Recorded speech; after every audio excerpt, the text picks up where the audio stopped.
A new life in the new world. Deck ahoy! Look alive there, Mr. Newmarket! In Europe, kings dictate what their subjects believe. But not everyone accepts royal rule. The Pilgrim Fathers preach their own way of living. Radical in their beliefs, liberal in their social attitudes, the Pilgrims want to determine how they live themselves and are prepared to risk a journey into the unknown. They want equal rights for everyone, regardless of their religion. They draw up a contract which becomes the template for a nation. Fear of the Native Americans, danger and death mark their arrival in the new world. But the very people they fear help them to survive. Radical sectarians are compelled to sit down with American Indians. This is the story of the creation of the United States of America.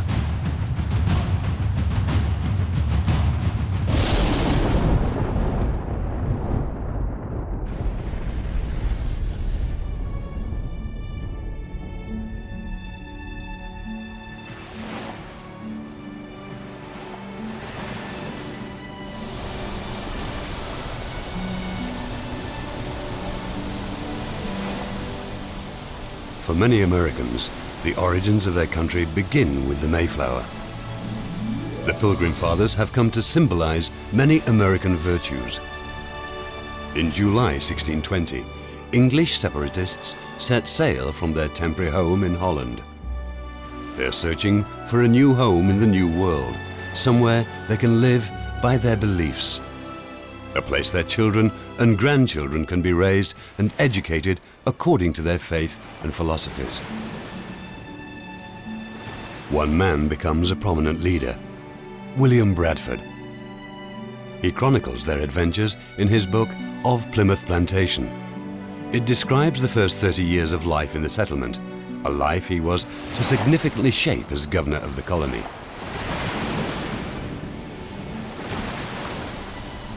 Bradford was extending the English horizon to the New World.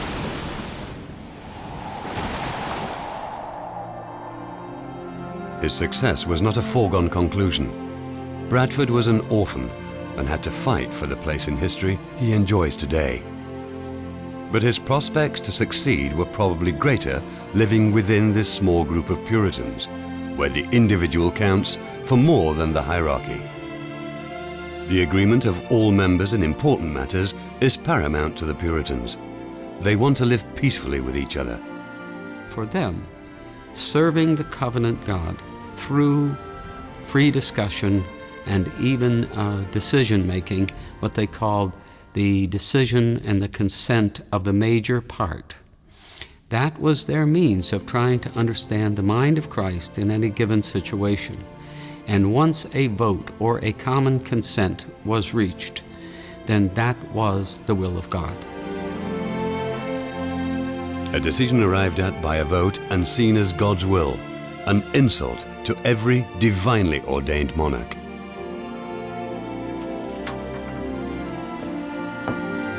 William, come along. William Bradford was born in 1590 in northern England at the end of the Elizabethan age.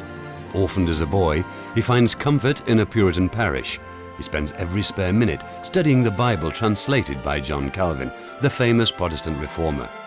But the Reformation in England doesn't go far enough for the Puritans. After more than 50 years of religious upheaval, which has shaken the state and society, they continue to try and change the church from within.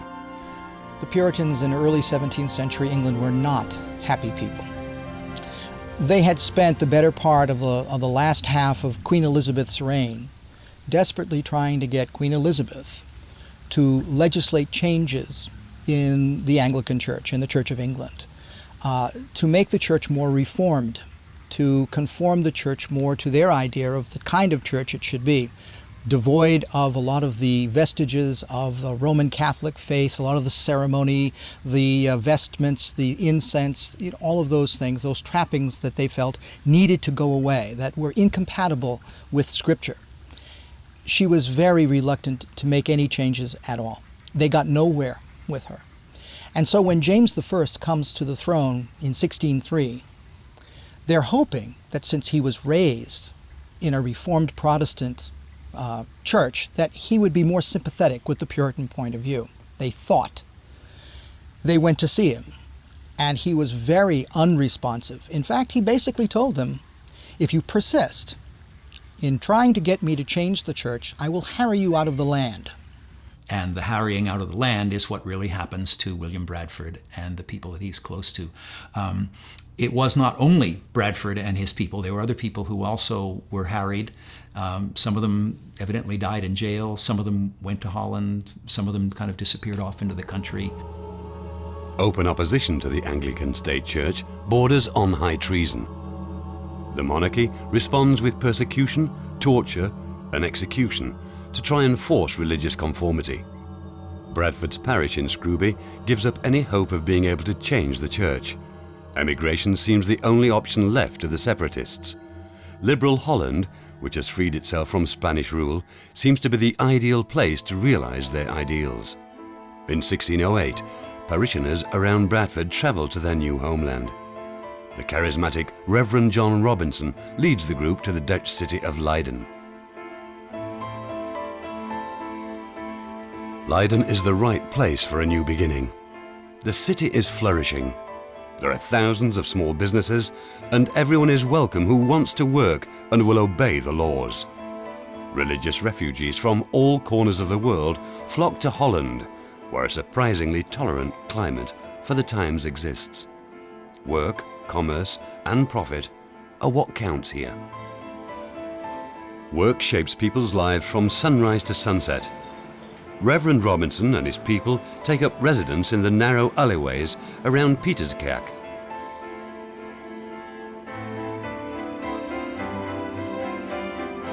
Robinson's home is De Groene Poort. It's the meeting place for the parish. It is here that he presents his ideas.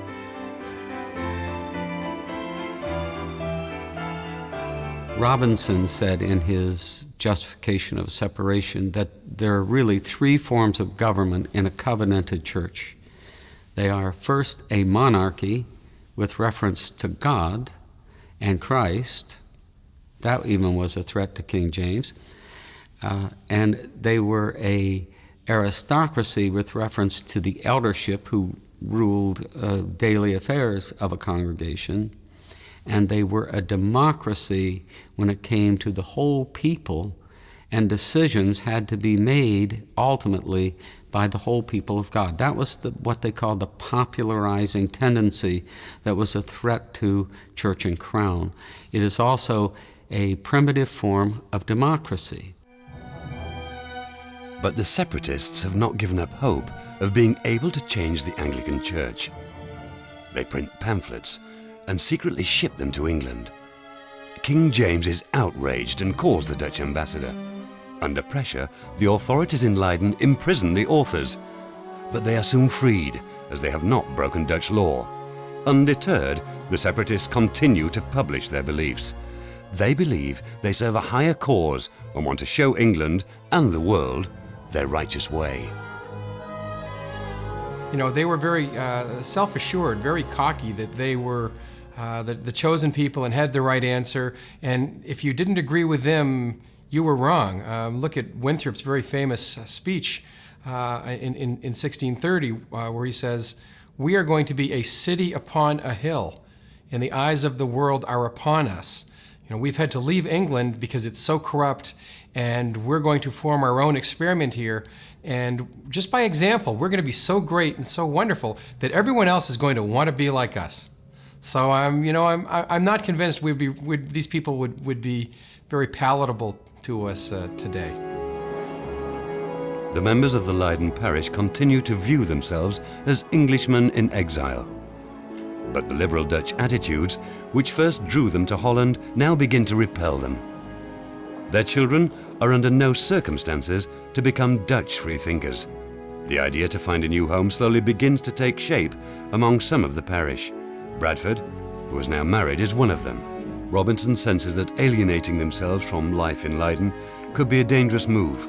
He preaches tolerance for dissent and hopes to present the Puritans as a more open-minded people. Looking at the story of Genesis, Robinson decided that the story of the fall, the expulsion from paradise, meant that every theological dogma, every doctrinal statement was itself inherently flawed, and that this meant that people should be relatively patient and tolerant of other people's ideas, because you couldn't yourself be sure that your own understanding wasn't flawed and that you were rejecting it by mistake if you disagreed with someone. So your own ideas could not be perfect, and someone else's ideas might not be imperfect in the places you imperfectly thought they were. This led to mutual toleration, which is very unusual at the time. The situation in Holland grows tense. The Dutch are on the brink of war again with the Catholic Habsburgs. Finally, the separatists decide to vote whether to found a colony in North America. Half the parish wants to risk the dangerous journey into the unknown. William Bradford is among them. The inexperienced Pilgrim Fathers rush to buy a ship. The Speedwell is to travel first to Southampton, where they believe fellow believers are waiting to join them. Their plan is to then set sail for the New World in 2 ships from the southern coast of England. But they are ill-prepared for the harsh journey across the Atlantic. Everything seems to go wrong. First, a storm forces them back. Then the Speedwell springs a leak. Their journey doesn't seem to have God's blessing. Many families decide to give up, but William Bradford is determined to make the trip. Treacherous autumn storms arrive as 102 passengers finally set sail in a rented freighter, the Mayflower. The Puritans are not the only passengers on board. There are also adventurers seeking their fortune in Virginia.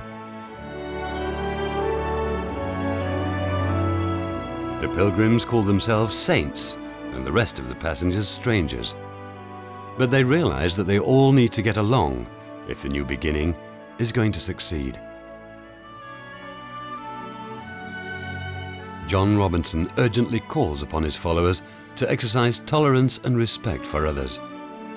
It is clear to him that a new colony will only succeed if there is harmony among the settlers. The Mayflower set sail too late for a safe passage across the Atlantic. The travelers pay a heavy price for their lack of planning. Fierce storms batter the ship. The captain has no choice but to drop sail and leave the Mayflower to the mercy of the elements. The physical and psychological strain on the passengers is tremendous. They confront death every day in the dark, stinking steerage. Added to that is the knowledge that if they do survive, they have no idea what the future will bring. It was a big leap into the unknown for all of them, for the passengers, for the sailors, for everyone involved. About halfway across, the Mayflower was in a very severe storm. Large waves were crashing on deck, water was leaking down below, and during one of those storms, the main beam, the beam that helped support the main mast of the ship, bowed and then cracked, sagged down, allowing a lot of water to run on board. It must have been a very frightening thing, and they must have thought that they were foundering. And even the sailors who are used to life at sea and the dangers of being on the ocean were concerned about what was happening. They were fortunate in that they were able to prop that beam back up into place using an iron screw that was probably brought over for house construction to get that beam up into place, and then they supported it with a couple of posts, working with the ship's carpenter, and they were making a decision about whether to continue on to the New World or to turn back at that point. They knew that if they turned back, that was probably the end of the Plymouth adventure, the end of their opportunity to start a colony. In general, their diet was slowly degrading their health. The lack of vitamin C wasn't helpful, the amount of salt in their diet, and the inactivity all lent itself to causing them to become more tired and weaker as the voyage went on.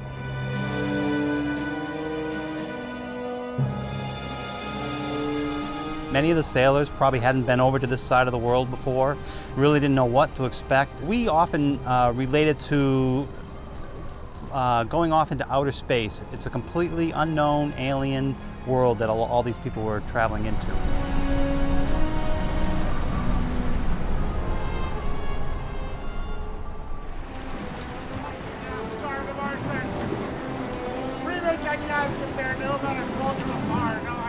During the crossing, a child is born. His parents name him Oceanus. The sailors are contemptuous of the pious land rats and often curse the seasick pilgrims. One crew member even wishes out loud that the passengers could be tipped overboard in white shrouds, just like the dead.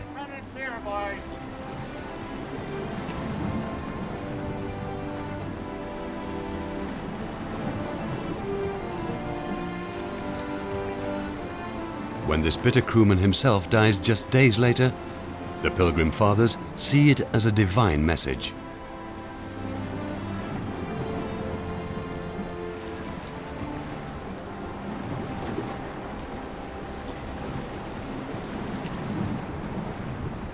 Gentlemen, we but wait the governor's arrival.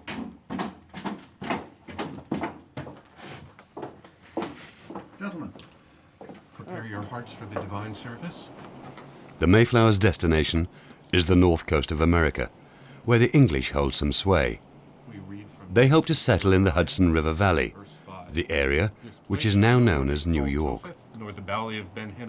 At the time, this was the northern tip of Virginia, the site where several years before the Jamestown colony was established. The Pilgrims have purchased a patent to colonize this region in England. After the endless storms, the Pilgrim Fathers only have a vague idea how far off course they've been blown. They suspect that as the journey has lasted so long, the Mayflower is too far north. The passengers are sick and emaciated after the journey. Their supplies have nearly vanished. There is nothing left to do but put their fate in God's hands. Land ho! Deck there! Gentlemen! On the morning of November the 9th, 1620, after 65 days below deck, the longed-for cry finally echoes from the crow's nest. Land! Deck ahoy! Deck ahoy! The Pilgrims can already smell the land. They watch in wonder as the tint of the sea merges from deep blue to pale green. America.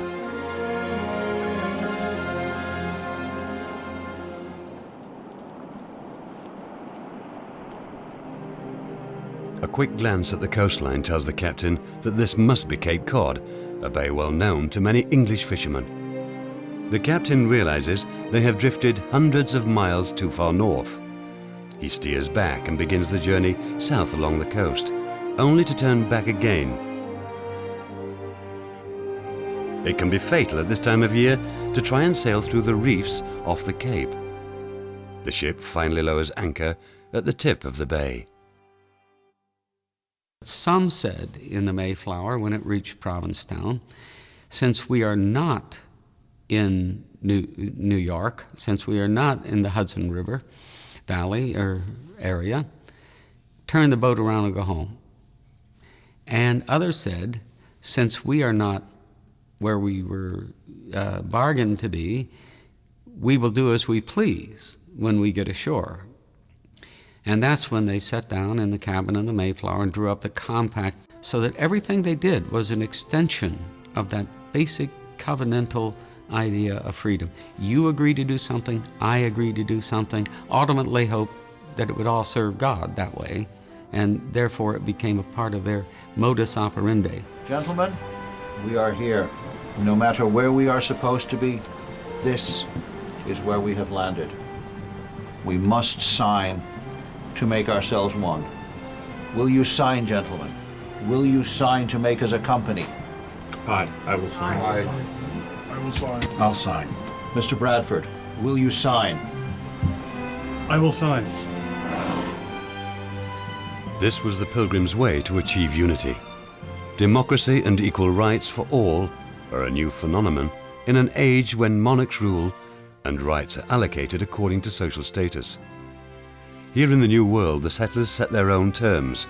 Rights and responsibilities are written down in a social contract, which takes into account the many different groups living in the colony.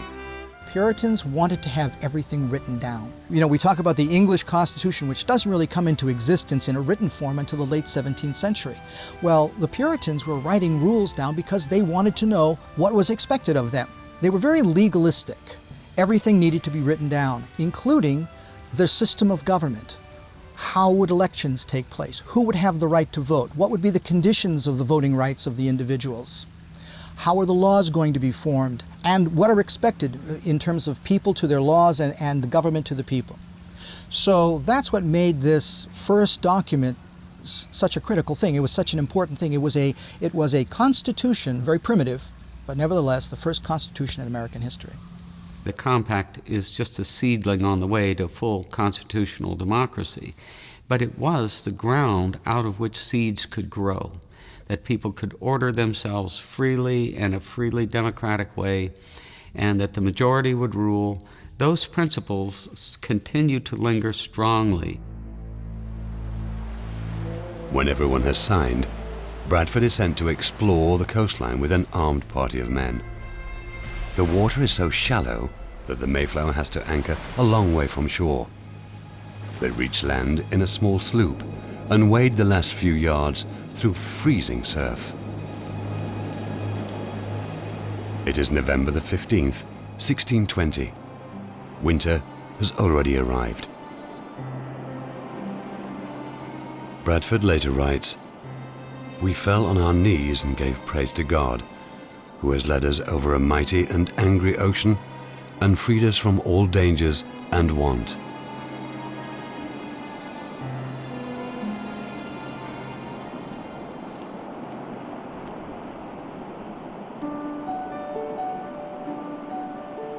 The dunes the scouting party wander over remind them of the Dutch coastline.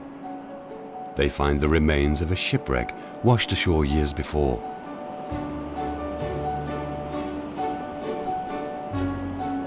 It almost seems as if no humans have ever been here before. They fear the silence, but it also reassures them, as what they fear most is the Native Americans. They know little about the people who live here, but back in Europe have heard many horror stories about the indigenous people.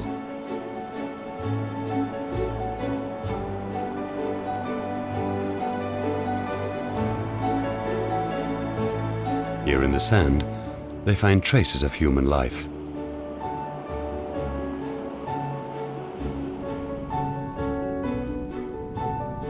Food! They discover a wealth of seed, stockpiles of a type of corn they have never seen before. The settlers have precious little seed left, and winter has arrived. The discovery seems to be a gift from heaven. The pious men have no qualms about simply taking what they need. Strange looking. It is, it is.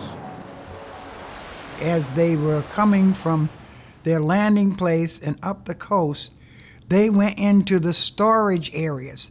The Cape Cod was not a habitable place for the native populations through the winter months. Once the fall set in, they all moved out of Cape Cod. But because it was a favorable place for summer, and this is where they had their gardens, etc., they left there in the storage pits their seed plants and the whole bit that they were going to need. And it has been said that the people, the newcomers, took the seed and left a note that they would pay later, which they never did, of course.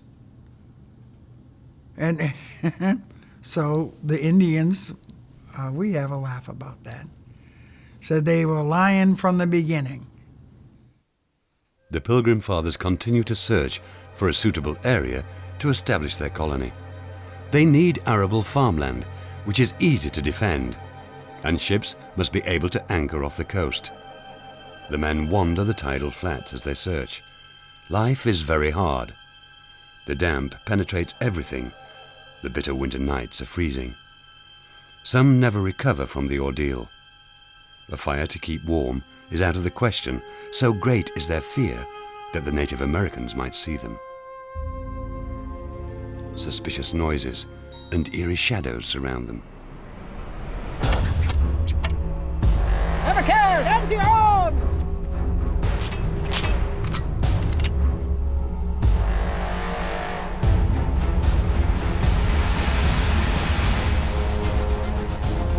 Give fire! Give fire! As if by a miracle, no one is harmed. But now they have proof people live here who do not welcome their arrival. When they fail to find somewhere to settle, they make their way across to the other side of the huge bay. Their map has an English name for this area: Plymouth. The adventurer John Smith founded a colony in southern Virginia years before. Is a familiar name in a mysterious land a sign that they should settle here? They have searched for more than a month. It is now December the 12th. The heart of winter, as William Bradford calls it in his book, draws closer. Well, when they arrived here, even though they did have John Smith's maps of New England and probably Virginia as well, the maps were not that great a help in deciding where to settle. They had to find where there was fresh water, they had to find where there were good anchorages, they had to find where there was arable land. None of those things are indicated on the map, and the map's not altogether accurate even then, unless you know what it looks like today. And so they had to make trips up and down along the coast until they found a place to settle, and they finally did at the harbor that on Smith's map was called New Plymouth, because Plymouth had been named, the harbor had been named by Prince Charles. And in an attempt to ingratiate himself, Smith had given the prince the map, and he said, put names on it, and Charles did. But they make a gruesome discovery on the Plymouth coast. Human remains, strewn all over the beach. They have no way of knowing what happened here. Was it a battle or disease which claimed the lives of these people? It would be possible to settle here, but Bradford and his exploratory party are not convinced. Death seems to surround them. The men are exhausted. Their initial euphoria vanishes. They are too weak to continue their search. There was just this barren, empty land. He said, we've gone through all this in England and Holland, and we get to this God-forsaken place, which is nothing but a sand pit, and here we are after all of that, and this is all there is. A much more painful loss awaits William Bradford. When he returns to the Mayflower, he learns that his wife Dorothy has fallen overboard and drowned. Be strong, trust in the Lord. Bradford is devastated by the loss of his wife and the uncertain future in this wasteland.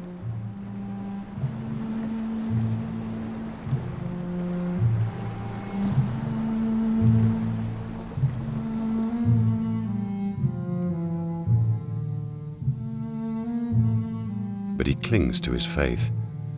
He believes that when fate is at work, one is led by God.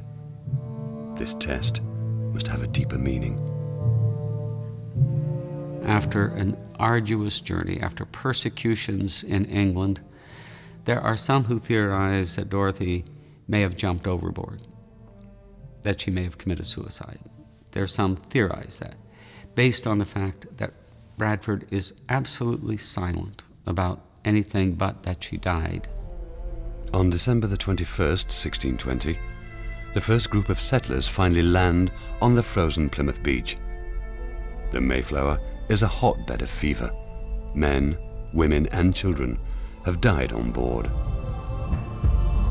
So they arrive, they have no opportunity to plant. There are no fresh vegetables. There is nothing that they can resort to. Many of the Plymouth people die.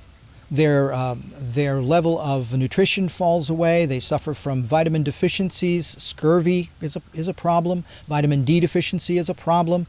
And they also, of course, contract fever. So as a result, there's a 50% attrition rate. 50% of these individuals who arrive alive die in that first winter. Christmas arrives. The settlers work hard and build their first houses. The celebration has little meaning for the Puritans. Like many others, William Bradford is desperately ill. Fever and dysentery sap his strength. Some seem to hear strange cries in the darkness. Are they Native Americans? Or is it Satan and his minions come to punish them? There is almost no one left fit enough to care for the ill. Everyone is sick. Settlers die every day.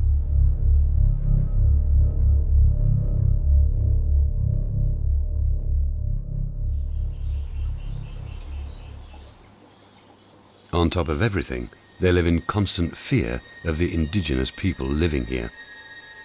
None of the settlers has actually seen an American Indian up close. But surely some are very near. Are they a threat to the colony?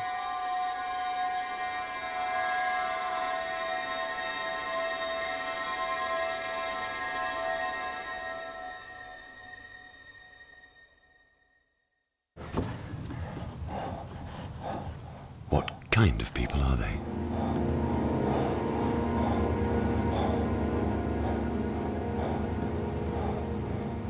Little is known in Europe about the Native American people, apart from the propaganda spread by the Spaniards and Portuguese to morally justify their gruesome repression and extermination campaign in Central and South America. They speak of depraved cannibals, whom one must force-feed Christian culture and civilization at the point of the sword. Savages. Worse than savages. Slaves. Not even human. It is now March, and winter doesn't seem to want to end. The constant cold and damp drain the last of the settlers' strength. Every day is a struggle for survival. The settlers know that they are being watched. This is not the time to show any sign of weakness. An attack now would spell the end of the colony. They have no worldly pain. Weep for those who remain behind, for they remain in the strife and confusion of life. Ashes to ashes, dust to dust. Amen. During the day, even the sick stand guard. Exhausted men are propped up against trees as decoys. The day's dead are buried at night in order to prevent those watching from counting how many able men left to fight. In spite of everything, no one thinks of returning. One of the great American traits is perseverance. You know, you've got the Apostle Paul kick against the prickers, and you've got to go on no matter what. And you can't give up or give in. We often do. But the ultimate goal is to endure anything for the sake of the kingdom, for the sake of the covenant, or some principle, not in oneself. And that's what they did.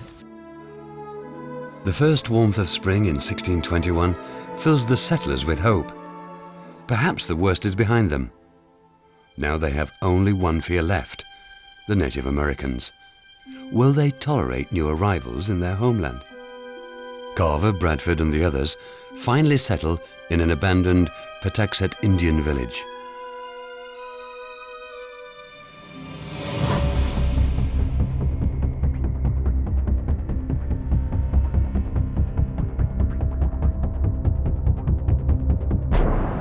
March 16th, 1621 is the day of the first encounter. A Wampanoag Indian appears on Watson's Hill on the edge of the village. He is tall, self-assured, and seems to have little fear of foreigners. Europeans in general had a very grave misunderstanding of what the native peoples were. They thought of them more in terms of wild animals in the woods, when they were very highly skilled and intelligent people. There seems to be a much better record among the Pilgrims than among later later immigrations who did terrible things to the Native Americans here. They saw them not as wild animals, but as people to be converted, which was not a negative thing. You have to accept them as human beings who can also be a part of the covenant eventually. Good day, sir. Welcome, Englishmen. You speak English? The stranger greets them in English. No one anticipated that. The man asks for bread and beer, items only Europeans have. His name is Somerset, and he has learned to speak English from cod fishermen. He proves a priceless source of information for the colonists. Massasoit has sent Somerset. The mighty chief rules over all the people in a wide area. Somerset promises to return with Chief Massasoit and his interpreter, whose English is even better than his. His intentions seem peaceful. They had a pretty good idea as to what they were getting themselves into when they were dealing with these folk, and understood very well the significance of the relationship. But also, too, that it was a symbiotic relationship where both sides had something to gain by forming an alliance. The Native Americans at the time in Massachusetts were very weak. They had been decimated by European diseases, things that we would call harmless childhood diseases like chickenpox and mumps, but that Native Americans had no experience with, no immunity to. So as many as 70, 80, 90% of the inhabitants of a village could be wiped out. People who know both American Indians and European settlers can have great influence as mediators. Squanto, Massasoit's interpreter, is such a man. Years before, he'd been sold as a slave and taken to England. Now he pursues his own goals as an advisor to the chief. Squanto did provide a great service to the English, but he was also out for his own benefit. And to do this, he tried to undermine Massasoit's authority and assert his own. He wanted to achieve a leadership position as the one intermediary.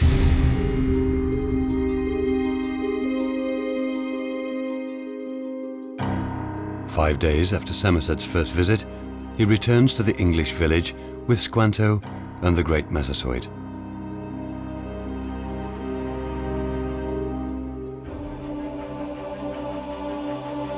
Massasoit and the Wampanoags wanted the English to be there. They were a good buffer against their enemies.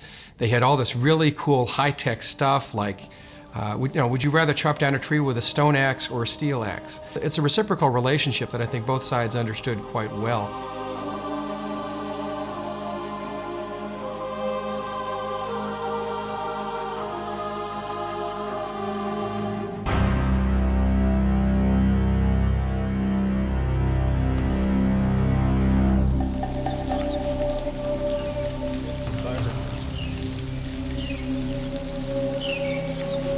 Welcome to our village.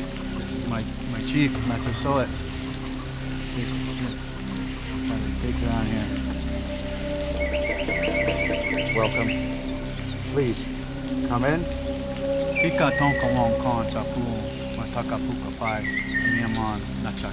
Gentlemen, please, into my house. Take some comfort. Be seated. Follow me, please.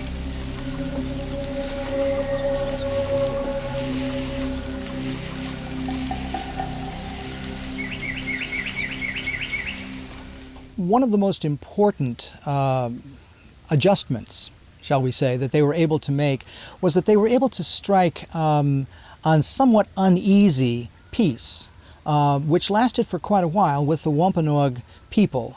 Massasoit, who was the chieftain of the Wampanoag people, forms a treaty which he keeps throughout the remainder of his life, which enables Plymouth to establish itself without fear of reprisal from the local people, from the local Native Americans.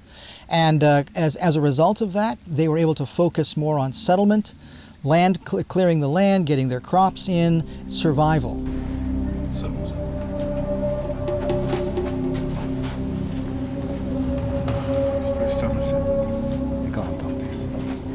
These are many furs that come from our land. This shows our friendship. We are very pleased to be here. Mishquanto Manatu. He is very happy. There are more. There are more here. Yeah. Nuts.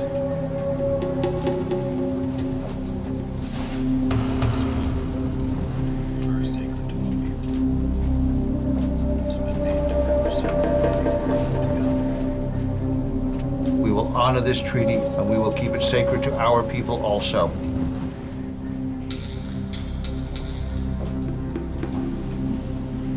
We are very pleased to have your furs. We are very pleased to have your friendship, and we would give you these knives. Good English steel. Steel. It's knives.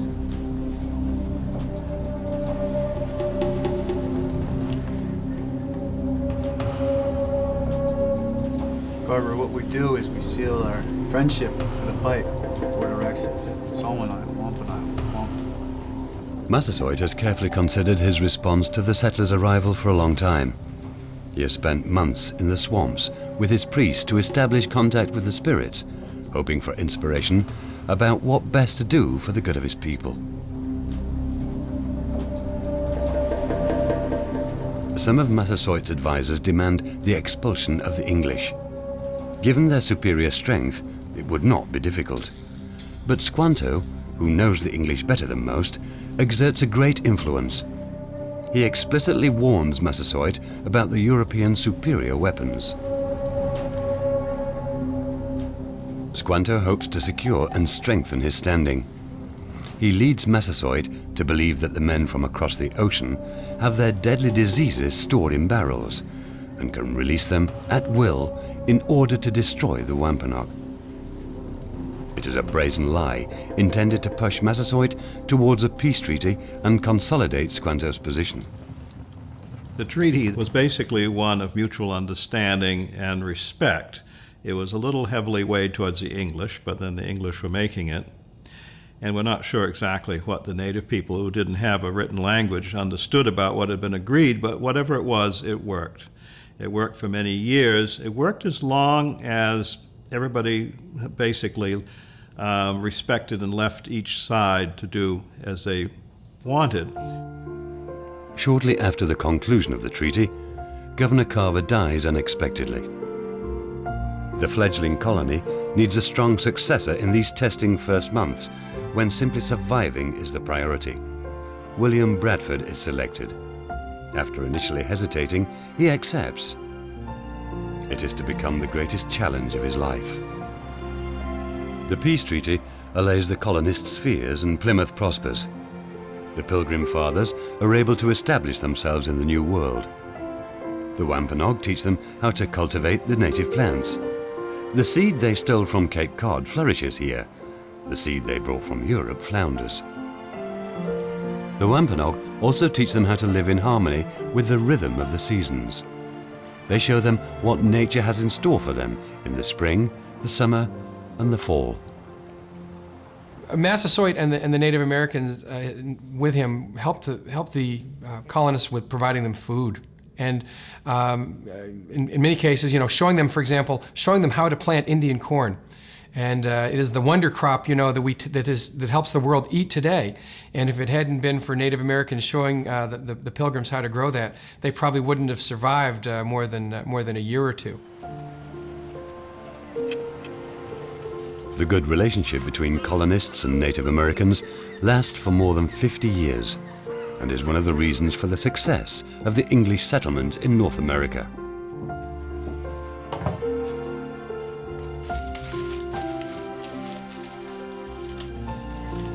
The first marriage in Plymouth takes place in the spring of 1621. In England at the time, marriage is still performed by an Anglican cleric in a church. In Plymouth, it is a civil ceremony, a move which will have huge consequences for the colony. Do you take this man, Edward? One of the consequences of the introduction of civil marriage was a clear concept of the separation of the duties of the civil society from those of the church. In Pilgrim Colony, in Plymouth Colony, with a congregation of covenanted members, by no means was everyone expected to be a member of the church. Therefore, one had to have civil laws and civil magistrates and civil organizations that gave fair and equal treatment to people who were not members of the church. This meant there needed to be two spheres of operation, the church and the state. One of them to deal with believers who were covenanted in the congregation, and one to be dealing with the equal treatment and application of laws for everyone else in the colony who were considered politically equal. Suffrage, that is to say the right to vote, was never made conditional on being a member of the church in Plymouth Colony.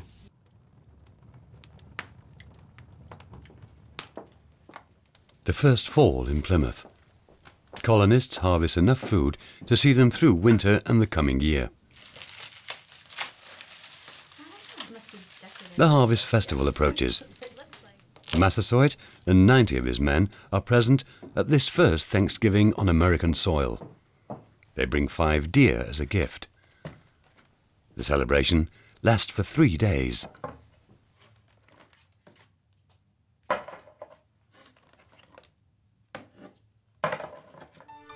Subsequent generations of Native Americans interpret this first Thanksgiving in a very different light.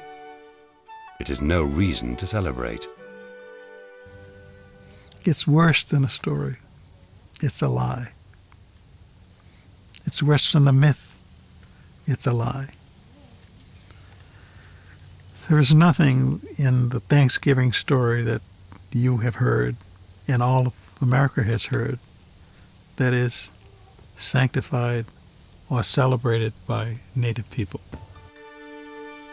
Today, many American Indians view the first Thanksgiving as a day of national mourning.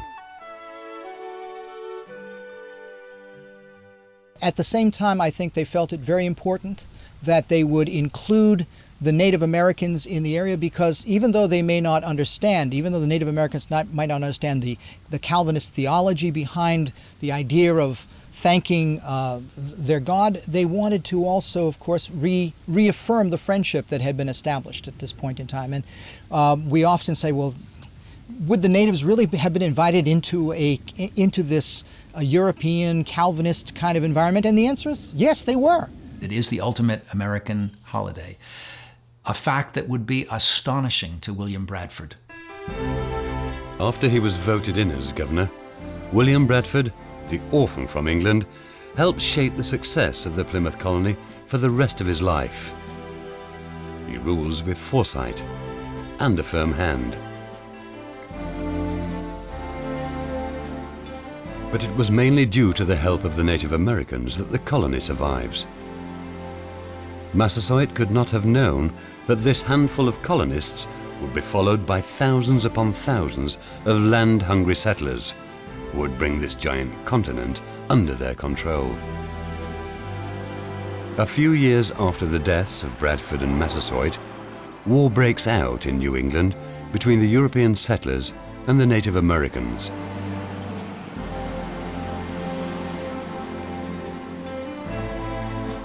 After the settlers win the war, they deny the American Indians their freedom and deport men, women, and children as slaves. Today, Plymouth is a bustling tourist town with many historical attractions. The name Bradford can be seen everywhere.